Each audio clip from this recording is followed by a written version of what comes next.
iniciando mais um programa Despertar por Justiça e Paz, esse programa que todas as sextas, bem cedinho, às 8 da manhã, procura trazer temas importantes no campo da justiça e da paz. É um programa da Comissão Brasileira de Justiça e Paz como um serviço à sociedade brasileira, à própria igreja e à Rede Brasileira de Justiça e Paz, que inclui as comissões de Justiça e Paz das arquidioceses e regionais e também as comissões de Justiça e Paz integrada da criação da vida religiosa consagrada. Hoje o nosso tema é justamente centenário de Dom Paulo Evaristo Arnes, este santo dos direitos humanos, e nós teremos a alegria de, para trabalhar esse tema hoje conosco, ter o nosso companheiro de Comissão de Justiça e Paz da Arquidiocese de São Paulo, Antônio Funari, a quem eu faço essa saudação inicial e peço, por favor, que ele se apresente, contando um pouquinho dessa trajetória, quando é que conheceu, em que situação conheceu Dom Paulo também, e aí a gente vai podendo se familiarizar para que seja um diálogo fraterno, aberto, nessa perspectiva de promover e da gente ter no profundo da nossa alma esse sentimento e esse compromisso com a justiça e paz. Bom dia, Funari. Com você a palavra, meu irmão. Bom dia. Obrigado. Bom dia a todos e a todas. É com prazer que participo deste programa que de fato tem se firmado como sendo um programa que dá um apoio a todas as comissões de justiça e paz do Brasil. Então, eu acho que essa comunicação é fundamental. Agora, eu vou te confessar que eu tenho um pouco de dificuldade, até por uma questão geracional, de falar na primeira pessoa do singular. Porque a gente, na realidade, nós, como dizia Emmanuel Mounier, no personalismo, nós, enquanto pessoas, nós não somos um indivíduo, nós somos também um universo pessoal que nos cerca. Sujeito coletivo. É um sujeito coletivo. Então, na realidade, a gente é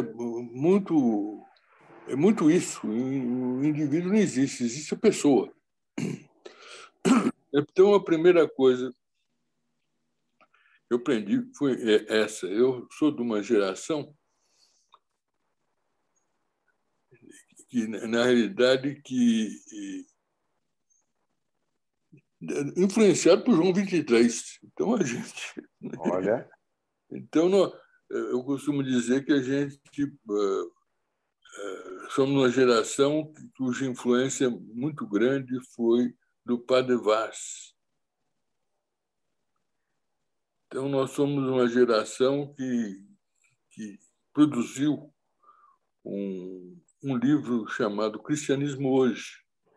Um dos autores era o Betinho, Herpes José de Souza. Uhum. E nessa época, quer dizer, essa geração foi muito influenciada também pela necessidade de se colocar o cristianismo em prática.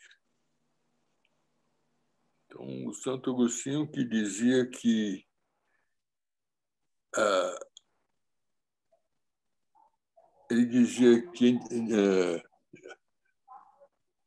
a esperança era um nome, era o que o Dom Paulo sempre falava, esperança e coragem. Então, dizia Santo Agostinho que a esperança tem duas filhas lindas, a indignação, né, que é não aceitar as coisas como são, e a coragem para modificá-las. Essas são duas filhas lindas da esperança. E o Dom Paulo, ao tratar da esperança, ele dizia que na gente, no coração, nos momentos decisivos, a gente tem junto, como que lutando entre si, o desalento e a esperança. Cristão algum que desejar ser digno desse nome pode sucumbir e dar voz ao desalento. Ele tem que dar voz à esperança. Então, essa questão é uma questão séria. Então, cristão que quer esse nome, se fazer digno desse nome, não pode jamais abandonar a esperança. E tem uma coisa que é uma tradução que eu entendi ao ler O Inferno de Dante, que tem um momento que tem uma placa na porta do inferno que diz o seguinte: Lasciate ogni speranza voi che entrate. Deixe qualquer esperança você que entre. A tradução é a seguinte: quem não tem esperança já está no inferno. Concordo em gênero, número e grau. Não é? Então, isso é uma coisa que faz com que não é só uma coisa no sentido de que você se afirmar como cristão, mas é uma coisa que vale para toda a humanidade, para todo ser humano. Ele tem que ter esperança e ter coragem. Então, isso que modifica, que faz com que... Então, eu sou dessa geração que teve, entre as grandes figuras, o Betinho, que dizia uma outra coisa importante. Ele escreveu muito pouco, mas chamava-se Escritos Indignados. É uma publicaçãozinha pequena, uma coisa que a gente nem encontra. E ele dizia da importância da utopia. E dizia ele que a utopia é muito importante porque você tendo uma utopia, você tem um porto em que você quer chegar. É muito importante. E mais, você tem que agir aqui e agora em direção àquela utopia. Então, você tem que traduzir esse tipo de coisa. Caindo no Brasil, a democracia é uma utopia. Tanto é uma utopia que a gente está sempre em construção e sempre com perigo de retrocesso. E ele colocava uma coisa muito inteligente, que ele colocava, além ele colocava que a utopia se baseava em 4 colunas, também utópicas: liberdade, igualdade, fraternidade. São as 3 clássicas da Revolução Francesa: liberdade, igualdade, fraternidade. Sim. Ele acrescentava mais uma: participação.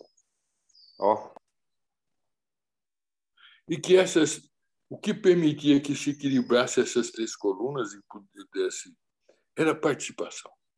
Daí a necessidade e a importância da organização popular. Na igreja, Isso, principalmente Betinho, então, né? O Betinho, em Escritos Indignados. E, na realidade, foi a grande figura da minha geração. Então, foi uma figura que eu tive o prazer de conhecer pessoalmente também, de conviver com ele. E você, Funari, é filho mesmo de São Paulo? Veio de alguma região do interior? É da Não, capital? eu sou de Jabuticabal, minha terra natal. Opa! Eu sou caipira, eu sou, como se diz, botina amarela, eu sou de Jabuticabal. E foi em Jabuticabal que tive minha formação. Meus pais, católicos, apostólicos romanos, minha mãe mais assim, envolvida que meu pai, né? Questão de ordens religiosas, essa coisa toda, né? Mas ambos me deram uma noção. O que se transmite muito mais do que palavras são as ações. Então, eu aprendi com eles, na prática, eles tinham uma vida cristã, nesse sentido de não se conformar e procurar mudar. Então, e lições de igualdade, a lição de que o importante é você tratar todas as pessoas como se fossem iguais, embora existam todas as diferenças que são colocadas pela própria estrutura da humanidade, classe, etc., e que era importante que tratasse principalmente os mais humildes com igualdade, porque tratar os que não são, ou seja, o superior hierárquico, qualquer coisa, pelo contrário, pode ser até uma manifestação de submissão. Então, era necessário que tivesse uma atitude digna com todos, inclusive por ser digno. Então, por exemplo, de formação concreta. Né? E depois, o que me encantou, eu, naturalmente, já nasci católico, essas coisas, etc. Não foi uma opção, eu já estava. Mas tive essa oportunidade depois de conhecer o cristianismo hoje. A gente dizia que foi uma coisa que me encantou. Isso foi em 1962 que eu entrei na faculdade, já existia uma mobilização teve uma greve logo no início.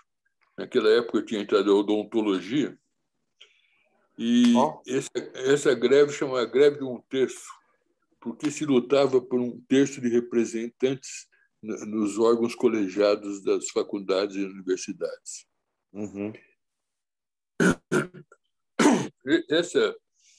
Isso, de certa maneira, me colocou numa militância. Então veio a questão da JUC e foi quando começou também, eu tive conhecimento de que se estava... tinha uma articulação já política, não é? No sentido de unir, principalmente cristãos, mas também era aberto para outros, etc., que foi a formação da chamada Ação Popular, depois em Minas Gerais. E eu, naquela época, eu fazia odontologia em Ribeirão, foi quando a gente tinha também um movimento fruto justamente das encíclicas de João XXIII, que foi uma articulação em Ribeirão Preto que se chamava MRB, Movimento Revolucionário Brasileiro. Foi daí que eu acabei me integrando e comecei a militar politicamente em alfabetização, antes da alfabetização de adultos, numa campanha que foi uma campanha para regularização, formação de sindicatos rurais. O ministro Homino Afonso foi quem estendeu a sindicalização também para os trabalhadores rurais, porque antes era só dos trabalhadores urbanos. E nessa ocasião eu comecei a conhecer gente. Já em 63, eu já abandonei a odontologia, fui para o direito, porque descobri que era muito mais afim essa atividade com a minha vocação aí para participar da política e do trabalho de sindicalização. Em 63, eu tive a oportunidade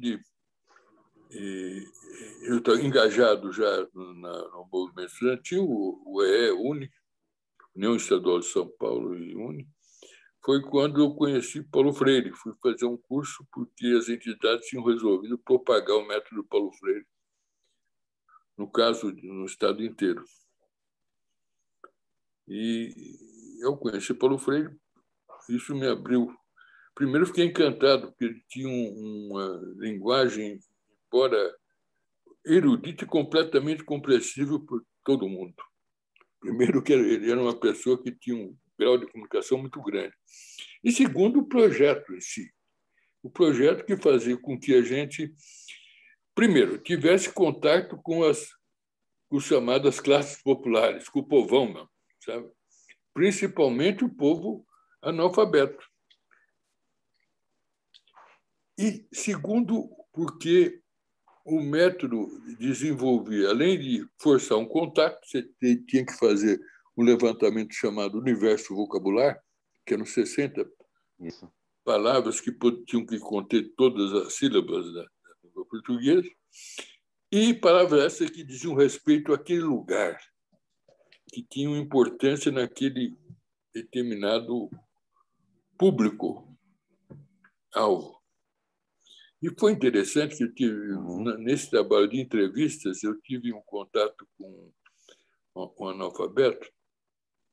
Eu já tinha uma certa idade, eu não era menino, não. Ele já era um adulto para mais. E nessa conversa que eu tive com ele, eu fiquei encantado, porque eu fui explicar, quando eu expliquei, olha, o nosso objetivo é fazer uma troca de experiências. Uma experiência que nós temos que é acadêmica, formal, tudo com a experiência, com a cultura de vocês, sua, que é a cultura de saber fazer determinadas coisas, arrear um cavalo, fazer... Então, são coisas... Aí ele me responde, falou, olha, você tem razão, porque a gente precisa, primeiro de Deus, depois de todo mundo. Eu me encanto e continuei conversando com ele. E, naquela época, uma das perguntas, porque analfabeto não votava. Isso. Eu perguntei para ele, você é favorável ao voto do analfabeto? Ele falou, olha, eu sou analfabeto, mas eu tenho que pagar imposto. Ninguém... Não é porque eu sou analfabeto que eu não vou pagar imposto. Eu sou analfabeto, mas se o Brasil for para a guerra, se eu for convocado, eu vou ter que ir para a guerra. Não é porque eu sou analfabeto que eu não vou para a guerra. Por que eu não posso votar no governo que vai me mandar para a guerra? Então, para mim, foi marcante isso, porque, de fato, é uma coisa que demonstra que, primeira coisa, que não é porque o sujeito é analfabeto que seja burro. Tem muito inteligente, tem inteligência e mais, quer dizer, um poder de argumentação, quer dizer, a alfabetização é um instrumento que, na mão de quem tem uma consciência como essa, é um instrumento muito útil, porque permite ele alargar seus conhecimentos, etc. Mas, por outro lado, a gente, esse contato que permitiu fazer uma coisa concreta, ligada a... Isso já em São Paulo, então, não, foi em ou ainda no Jabuticabal. interior? Por isso que eu estou... Em Jabuticabal ainda? Embora eu já tivesse vindo para cá, eu ia para lá para justamente instalar o método Paulo Freire. O que acontece é que teve o golpe em 64, eu não estava, eu estava em Jabuticabal. Eu era fim de semana, eu tinha ido para lá, eu fui no domingo à missa com minha namorada, então, que hoje é minha esposa, e fui levá-la até a casa. Quando eu chego na casa dela, ligou a tia dela, que morava em frente da casa dos meus pais, né, em Jabuticabal, dizendo que tinha um carro de polícia em frente à minha casa. Foi daí que o meu depois cunhado, né, que era médico em Sertãozinho, ele me levou para Sertãozinho e me colocou no hospital. Me internou no hospital. Depois me arrumou com os boiadeiros, eu peguei uma carona, fui parar em Andradina, que era a casa dos meus tios, em que fiquei lá um tempo. Em suma, eu fiquei um mês pulando de parente em parente que eu tenho no interior, até que, em conversa com meu pai, ele disse que eu teria que me apresentar, porque eu tinha um companheiro preso, que era pai de família, Ele era um líder sindical e ele foi dito que ele só seria solto se eu me apresentasse. Então, Caramba. eu voltei para me apresentar. Chegou na delegacia, com meu pai, um advogado. O delegado falou, olha, tem... primeiro que tinha o Brasil Urgente, era o jornal nosso, um jornal cuja manchete e o pacote estava lá, porque eu que tinha encaminhado para lá, estava o meu nome. A manchete é assim: fascistas tramam um golpe contra Jango. O meu já foi. Segundo, e ele me perguntou, teve uma reunião assim, em Ribeirão Preto, do método Paulo Freire, não sei o que, o senhor estava na reunião? Estava, eu caí na bobagem que sim, estava. Aí perguntou, com quem? Aí eu falei, olha, eu não me lembro. Mas como o senhor não se lembra? O senhor disse que não é crime nenhum alfabetização? Não é, mas... Eu caí na bobagem de falar, ó, e se eu soubesse, eu não ia dizer. Mas por quê? Porque não é crime, mas estou aqui. Não vou querer que alguém esteja aqui por minha causa. Aí o carcereiro falou, carcereiro, tranca o menino aí para ver se melhora a memória dele. Até hoje eu ouço o barulho da tranca. Aí fiquei um mês. Bom, eu só dei um início em termos de biografia. Eu consegui, eu tenho cartas que eu encaminhei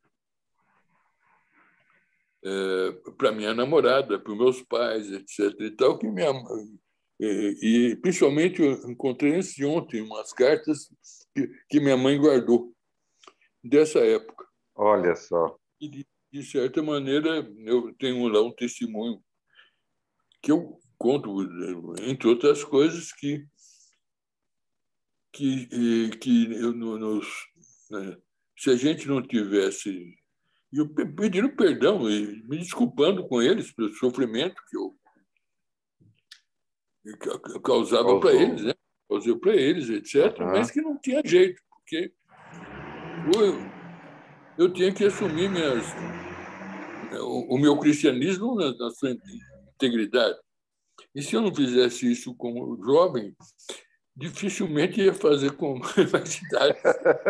É uma formação Que da coisa. bacana. Muito, muito bom Mas, conhecer um pouco mais e por isso que eu instiguei que você pudesse nos contar, Funari, porque eu compreendo bem também, eu sou herdeiro dessa concepção de ação coletiva e acolho muito, mas é importante que a gente possa ir registrando também essa trajetória e essas descobertas que a gente vai fazendo ao longo do caminho, né? Muitas pessoas estavam aguardando podermos ter esse diálogo também, mas agora a gente podia caminhar um pouquinho, então, como é que você, vamos, nesse caminhar seu, de forma mais tranquila, natural, no sentido das lutas concretas, né? Vai conhecer, então, Dom Paulo Evaristo Arnes, entrando, então, um pouquinho é, mais e, e, nessa e, figura aí. Vai se aproximando, então, agora. Pode seguir é, na contação da história e aí fala um pouquinho, então, dessa aproximação e quando é que se é. dá isso, por favor. Então, do ponto de vista, só para terminar, que eu saio Aham, depois de um mês, naquela época não era justiça comum, era justiça militar ainda, né? uhum. Um mês, o próprio promotor pediu liberação, dizendo que num país analfabeto, alguém que fazia alfabetização de adultos merecia uma medalha, não uma prisão. Mas saio Que e coisa vou boa. já diretamente participar da reconstrução do movimento estudantil. Eu saio de lá e, em 64, fui já eleito vice-presidente de intercâmbio da União Estadual dos Estudantes. Eu, como vice de intercâmbio, tinha como obrigação percorrer o estado inteiro, visitar e fazer a relação com a reconstrução da UNE. Em 65, eu participo A gente reestruturou em 64 e em 65 eu era o representante no Conselho da Uni. A gente fez o primeiro congresso da Uni em São Paulo, que foi na Politécnica. Depois fui eleito presidente da União Estadual dos Estudantes, aí participei também do congresso em Belo Horizonte, que foi um congresso clandestino feito num convento da Uni. Depois disso, resolveram, a gente conseguiu fazer um plebiscito e o meu sucessor, a gente instalou eleições diretas da UEE, coisa que não existe em democratização, porque a gente chegou à conclusão, como a gente lutava por democracia, por voto, etc. e tal, a gente tinha a obrigação de ser exemplo. E a gente fez, em plena ditadura, com repressão, com tudo, uma eleição direta para o meu sucessor, que foi Travassos. Bom, eu só sei que isso aí me custou. Eu tive 5 prisões, fui condenado a 4 anos por ser dirigente da extinta por lei, que era o E, que até hoje não foi extinta. E depois eu também fui saindo da... Me informei e fui ser advogado de preso político. Advogado do Travassos, do Vladimir Palmeira, do Dirceu. Bom, em suma, eu tive 5 prisões na vida. Então, acabei sendo absolvido em segunda instância nas coisas, mas eu, então, além de tudo, quando conheci Dom Paulo, o Dom Paulo assumiu como bispo auxiliar em 1966. Eu, em São Paulo, eu era o presidente da UE, foi quando eu conheci. E depois, a gente teve contato, mas ele era da Zona Leste. E ele já era famoso porque ele começou a visitar os presos políticos. Quando ele assume em 1970, ele assume esse bispado, o Dom Paulo, cumprindo um compromisso que fez no Pacto das Catacumbas, que foi justamente no Vaticano Final do II, Concílio Vaticano II em Roma. Né? E outros bispos que assumiram um compromisso com a pobreza. Né? E o primeiro ato dele foi vender o palácio do arcebispado, né? E destinar isso justamente para apoio às ações em defesa da pobreza, comunidades de base e tudo mais. Eu, depois disso, em 1972, o Dom Paulo cria a Comissão de Justiça e Paz de São Paulo, que, na ocasião, foi criada com o nome Pontifícia Comissão de Justiça e Paz.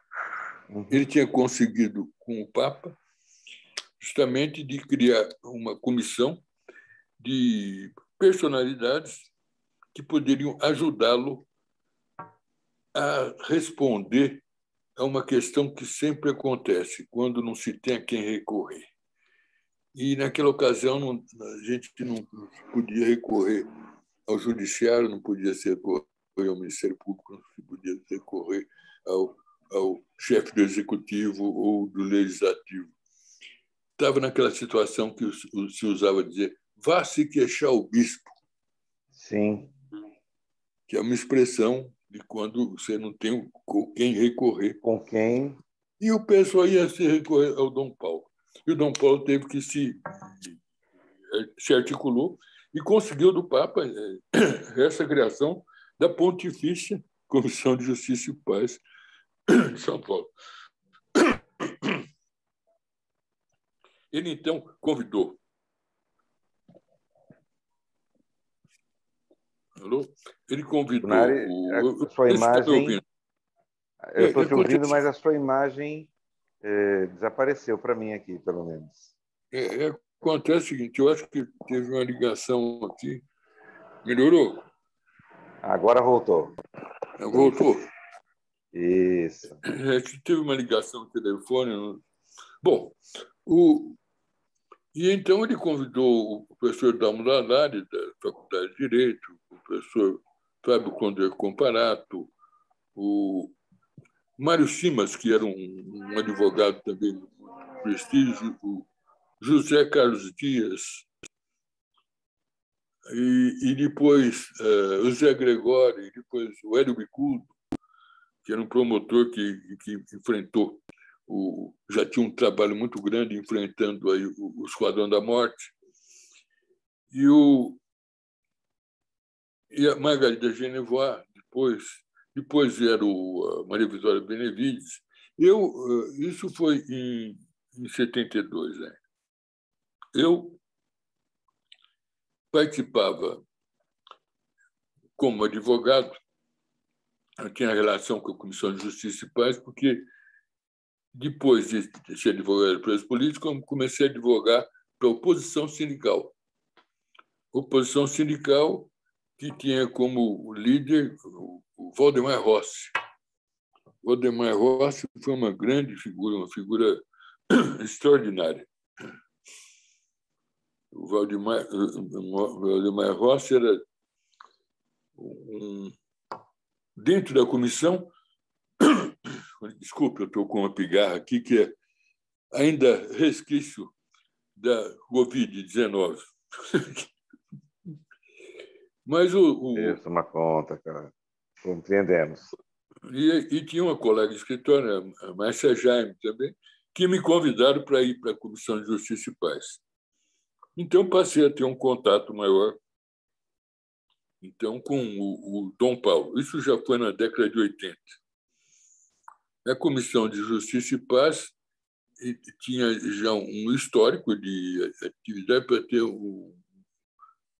muito por influência direta ou indireta de Dom Paulo. Então, por exemplo, a Carta aos Brasileiros, que foi uma coisa histórica, que foi do professor Goffredo Teles Júnior. O professor Goffredo era da Comissão de Justiça e Paz. Então, tinha muitas ações que, indiretamente, estavam o Dom Paulo, mas que tinham uma expressão que era tomada pela comissão como um todo ou por membros da comissão. Depois, se organizou o Tribunal Tiradentes, que foi um espetáculo feito no Teatro Municipal, em que foi julgado a Lei de Segurança Nacional. Lei que agora que foi revogada. Agora, recentemente, que foi revogada, que está ainda para... que foi aprovada recentemente. Depois, a gente teve uma campanha muito grande contra a pena de morte. Existia uma campanha feita para a instalação da pena de morte no Brasil, em que a gente teve uma participação muito grande. O que nos custou, que a gente tinha programado até com o Frei Beto, a gente ia fazer uma excursão para Cuba, de apoio a Cuba contra os próprios membros da comissão. A gente teve que suspender, porque em Cuba tinha um condenado à morte, 4,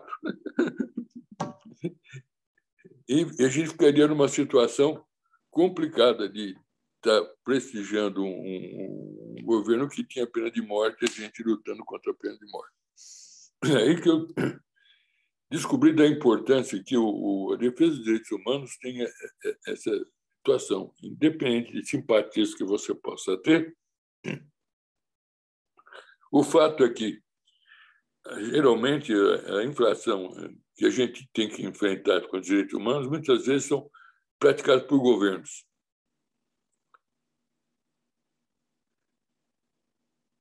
Essa foi uma questão que pesou bastante para eu entender a diferença que tem entre militância de direitos humanos e partido. Com certeza. Então, muitas vezes, você se encontra numa situação complicada. Eu fui um dos participei da fundação do PT, etc. Então, mas chegou um momento que eu descobri que estava difícil, sabe? Esse não era... Não seja necessário, é muito necessário, é muito importante que as pessoas participem da política, etc. Então, todo, e partidária, não tem dúvida. Só que depende da pessoa. Tem gente que consegue equilibrar isso aí. Eu notei que eu sempre fui militante de direitos humanos. Eu depois compreendi, demorei para compreender isso, que a minha militância mesmo sempre foi de direitos humanos. E mesmo quando isso fez com que a gente percebesse da importância que tem você articular as coisas nesse caminho, lembrando do Betinho. Se você tiver utopia, você tem que agir já e agora em direção a essa utopia. Bom, depois disso, foi muito importante. O Dom Paulo estava por trás, eu vou ver se eu sintetizo, eu fiz uma relação de coisas como descoberta das ossadas da vala comum de Perus. Então, a gente conseguiu descobrir na vala pesquisas da ditadura que tinham sido mortos e tinham sido jogados seus cadáveres num cemitério em Perus. Em 1992, 92, a gente participou do movimento pela ética na política. Uhum. Esse movimento pela ética na política, tive a participação do Padre Hernandes. Foi quando eu Isso. conheci o Padre Hernandes. Foi quando eu conheci era presidente da OAB também, o Marcelo Lavernet. Lavernet. Isso. Eu só sei que teve um episódio interessante nesse movimento pela ética na política que começou muito uma articulação que participaram algumas entidades como o AB, a ABI, a Comissão de Justiça e Paz, a CNBB, indiretamente, o Padre Hernandes estava lá. E quando esse movimento começou a crescer de fato, começou a ter adesão de Ulisses Guimarães ou das grandes figuras políticas, etc., a gente estava em Brasília, fomos almoçar, e acho que foi a Bizet. A Bizet, eu conheci ela como Bizet, o sobrenome dela é... Meu Deus. Bom, e a Bizet comentou o seguinte: você notou que, tirando o Lavernet, estava lá o Píndaro de Sampaio, participava também da articulação, o Walter Barelli.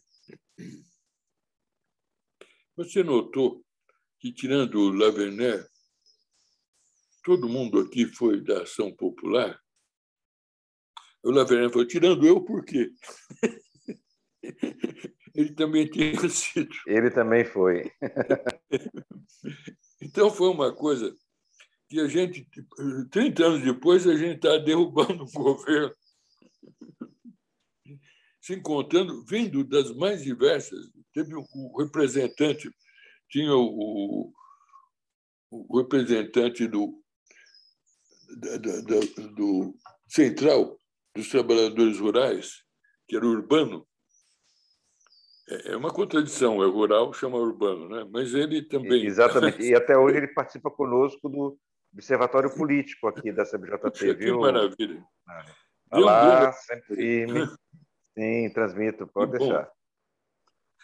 Bom, em suma, e foi uma coisa interessante porque aqui em São Paulo, a gente criou em todos os lugares, a gente tinha uma grande passeata que a ideia era terminar no Anhangabaú. Mas tinha uma dissidência. O pessoal da UNIC que a UNE, quando se está discutindo, eu defendi a entrada da UNE, porque o pessoal fala, mas a UNE está muito partidária, o PCdoB que controla a UNE, essas coisas. Eu falei, a UNE é a UNE, pô. Tem que ver a instituição, vamos atrás de... E, em função disso,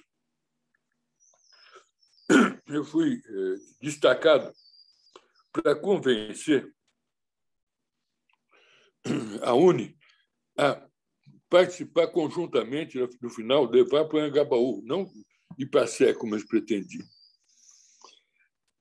Eu fui para Paulista e, quando chego, estava Paulista cheia. Tinha até os malufistas aderindo também ao impeachment. Você vê como é. Juventude malufista. Falei, pô, que coisa de louco. E tem um carro, eu encontrei, no caminho, encontrei com o presidente da ONU, que era o... Meu Deus do céu, ele foi senador pelo PT, pelo Rio de Janeiro. Não é Belisário. Ele tem um nome... Depois eu lembro. E ele me convidou, falou, não, sobe aqui. Era o carro que ia puxar a passeata. Chega lá, encontro com esse companheiro meu, ele era presidente da UE da Bahia, enquanto eu era presidente da UE de São Paulo. Renato Rabelo. Pô, você aqui, Funari? Eu falei, pô, vou falar com o cara certo. Ele que era o presidente do PCdoB. Eu falei, ó, estou aqui para conversar com vocês, não tem cabimento dividir o movimento, tem que ser todo mundo para Anhangabaú, que não sei o quê. Ele falou, Funari, eu topo. Não, está acertado, vamos isso, mas você tem que fazer uma coisa, eu te exigir uma coisa, o quê? Você vai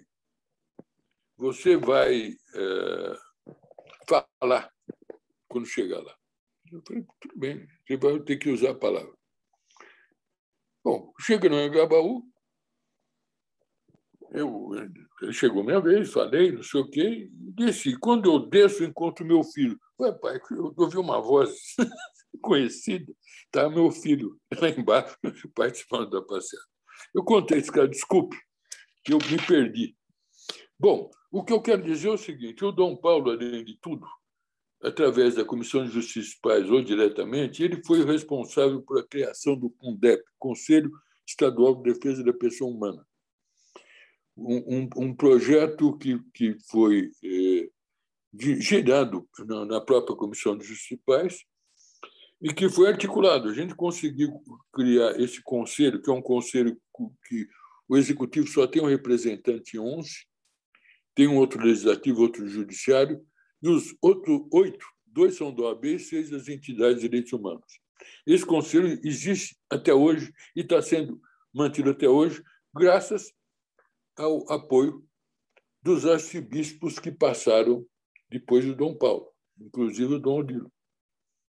E foi também atendendo a um pedido do Dom Paulo que o Mário Covas criou, foi o primeiro ato dele, criar a ouvidoria de polícia, que existe até hoje e está sendo mantido também graças à articulação.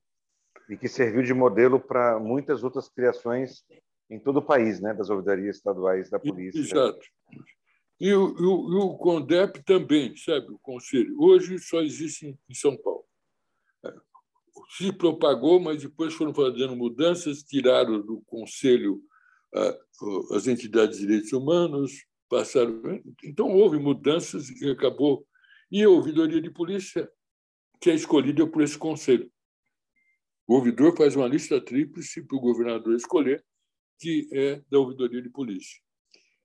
Além disso, o Dom Paulo teve uma influência muito grande que resultou em requisitarem membros da Comissão de Justiça e Paz ou de pessoas ligadas a São Paulo para o governo.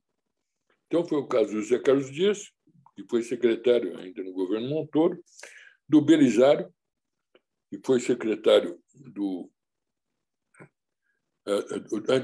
Covas, na época que se criou a ouvidoria de polícia, na época que se fez o primeiro o fórum, um encontro se criou uma Comissão de Direitos Humanos estadual, se criou um evento que foi o primeiro Fórum de Direitos Humanos.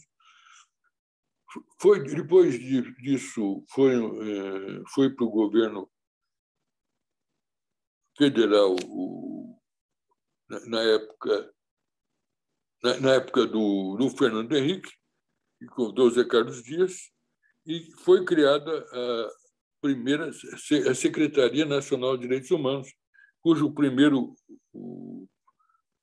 titular foi o José Gregório, que era da Comissão de Direitos Pais, foi presidente da Comissão de Direitos Pais, e foi sucedido por Paulo Sérgio Pinheiro. Em suma, além disso, foram requisitados o governo de Erundina, depois do... Eu fui, por indicação do Dom Paulo, ainda no... Walter Barelli era o presidente, era o ministro do Trabalho, e ele me convidou para ser o secretário regional aliás, o delegado regional de São Paulo, do Ministério do Trabalho.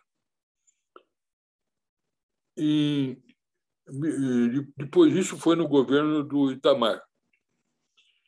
Eu fiquei 10 anos, porque não conseguiram me tirar.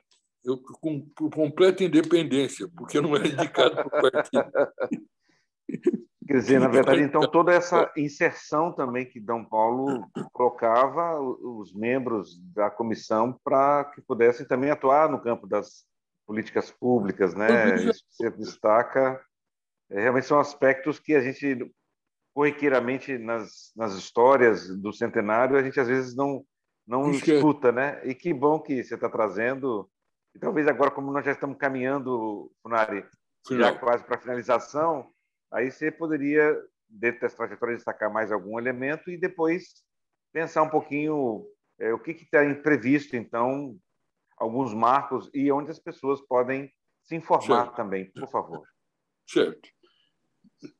Terminando, quer dizer, o Dom Paulo terminou, ele se aposentou em 1998. E ele participou, ele que deu início à Marcha Global contra o Trabalho Infantil. A pedido do pessoal da OIT, que me procuraram, eu era presidente da Comissão de Pais naquela ocasião também, e delegado regional do trabalho. Mas me procuraram como presidente da Comissão de Justiça e Paz, porque queriam um contato com o Dom Paulo para que ele desse a bênção na quarta-feira de cinza para sair da Marcha Global contra o Trabalho Infantil. Em conversa dentro da Comissão dos Pais e com o Dom Paulo, a gente resolveu fazer o seguinte: nesses 180 dias que essa marcha ia percorrer, sair daqui para o Uruguai, etc., a gente resolveu fazer uma marcha global contra o trabalho no estado de São Paulo.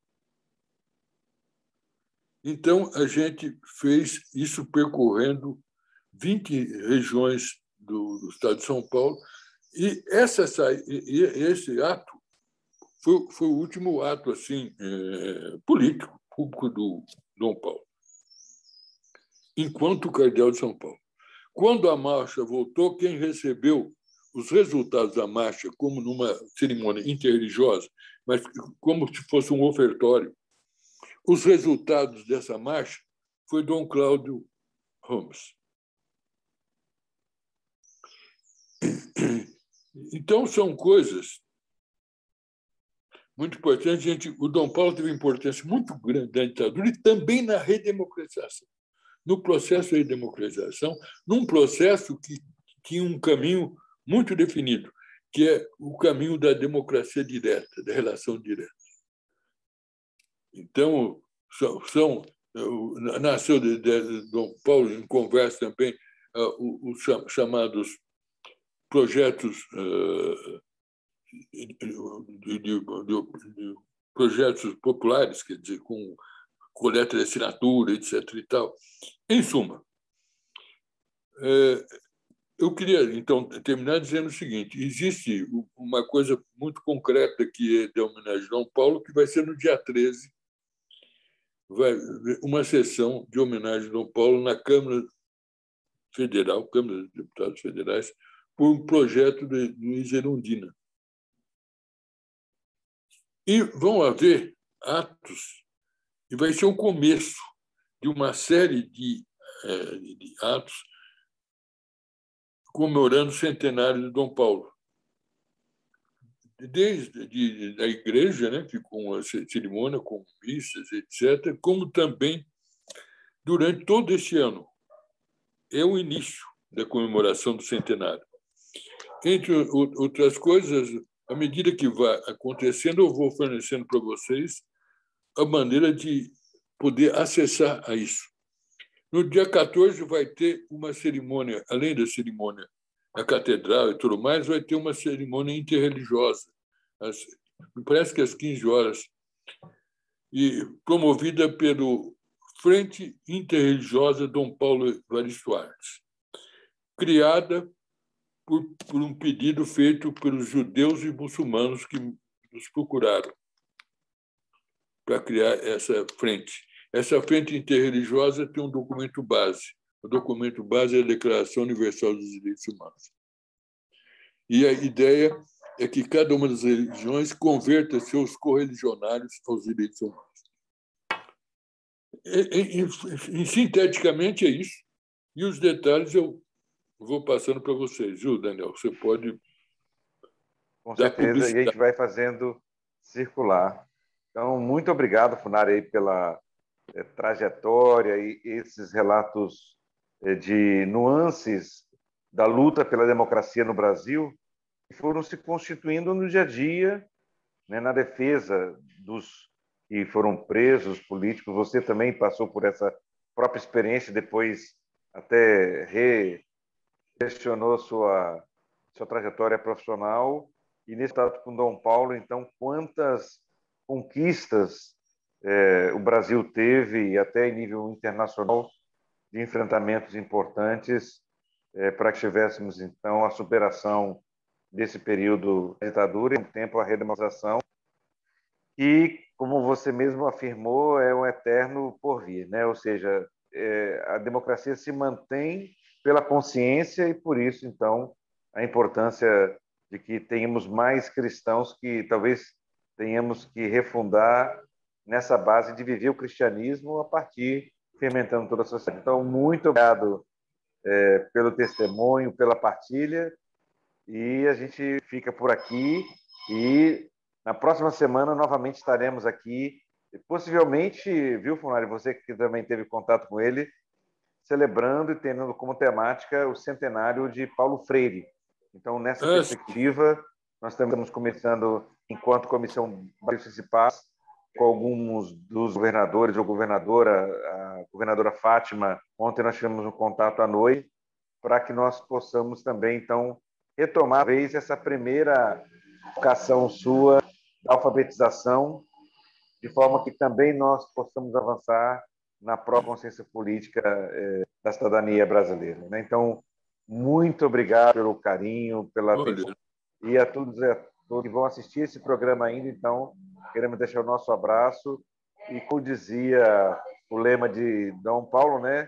De esperança e esperança seguimos, né? No meio desse contexto difícil, e, ao mesmo tempo, coragem. Né? Essa palavra, desde muito tempo, eu tenho adotado e seguimos nessa mesma perspectiva aí também, celebrando e presente essa pessoa, Dom Paulo, presente nessas lutas e do grande ícone e motivador no campo dos direitos humanos. Que, na mesma perspectiva da frente interreligiosa, possamos continuar trabalhando enquanto comissões de justiça e paz, pastorais, cristãos e cristãs, para que os direitos humanos sejam uma realidade no nosso país e que isso faça parte sempre da nossa agenda. Muito obrigado, um abraço e a gente segue na luta, celebrando agora o centenário, dia 13 na Câmara e dia 14, então, 15 horas e à noite também na própria Catedral da Sé. Né? Então tá, um abraço, Funari, e até a próxima ocasião também para conversar novamente. E estou sempre à disposição.